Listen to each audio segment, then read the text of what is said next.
is Anne-Marie Mulhern-Sayer. I am co-author with Essie of the children's book Caps for Sale and the Mindful Monkeys. I'd like to read it for you today. Sit back, relax, and enjoy. Petso the peddler sold caps, but he was not like an ordinary peddler carrying his wares on his back. He carried them on top of his head. Every day he walked through the streets of the town, calling caps, caps for sale, 50 cents a cap. Every night he sat on his bench in his yard, making caps, caps to sell, 50 cents a cap. The peddler had always enjoyed his quiet life, but suddenly things had changed. Now, in the big tree in his backyard were 16 monkeys. They had followed the peddler for 2 days, and for 2 nights they had slept in his tree. This morning they were still there. "You monkeys, you," the peddler said, shaking his finger at them, "you must go home." But the monkeys only shook their fingers back at him and said, "Ch, ch, ch." Today, the peddler was going to visit his friend Essie. Essie was wise. She would know what to do about the monkeys. The peddler started up the dirt road. The monkeys started up the dirt road too. Right foot, left foot, right foot, left foot, all in step. When the peddler reached Essie's porch, he pulled on the bell chain outside her door. The sound of the bell startled the monkeys, and they scattered. "Greetings, my friend," Essie said as the peddler hurried past. "No time for greetings," the peddler wailed. "I am in trouble. I need help. I'm being followed by 16 monkeys who will not go home." Essie was an artist. Pointing to a chair with her paintbrush, she said calmly, "Sit down and tell me what is happening." Essie painted while she listened. As the peddler recounted his story, his temper rose again. "I told them to go home. The monkeys must go home," he shouted as he stamped his feet. Essie's cat Scaramouche sprang to the top of the chest of drawers, hissing. The peddler eyed Scaramouche. He stopped shouting, sat down, and put his head in his hands. "Sometimes we decide something is no good before we have even given it a chance," Essie said. The peddler replied, "I don't understand." "Perhaps the monkeys will go home. Perhaps they will not. Are they doing anything wrong?" "No," admitted the peddler. "Sometimes what we don't want is exactly what we need," Essie continued. "Go home," Essie said, "and see what comes to pass." The peddler frowned. "But I won't like what will come to pass," he said. "Nonsense," Essie replied. "You cannot dislike what hasn't happened yet. It's just not possible." The peddler left Essie's house. She chuckled as she watched the monkeys follow her friend. Right foot, left foot, right foot, left foot, all in step.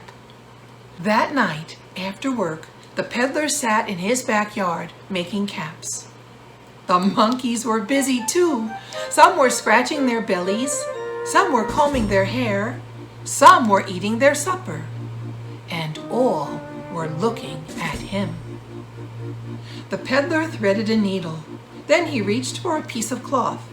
He pulled the needle through the cloth, in and out, out and around. He skillfully made a cap.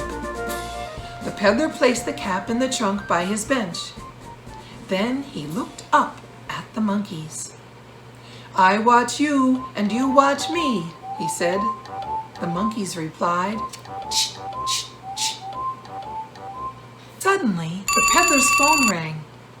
The news was sad. A friend from another town was sick. The peddler said he would come right away. Oh my, he thought. I have enough money to travel and help, but no time to make caps to sell tomorrow. I hope I am not gone too long. After the peddler left, the monkeys waited for him to return and make the caps. The moon came up. No peddler. The sun came up. No peddler. The moon came up. No peddler. The monkeys eyed the needles and thread. They gazed at the pieces of cloth. They looked at the open trunk. No caps. They were very mindful monkeys. So what do you think they did?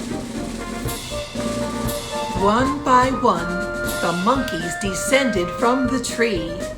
They remembered how the peddler pulled thread through the needles. Some monkeys pulled thread through the needles. They remembered how the peddler pulled the needles through the cloth.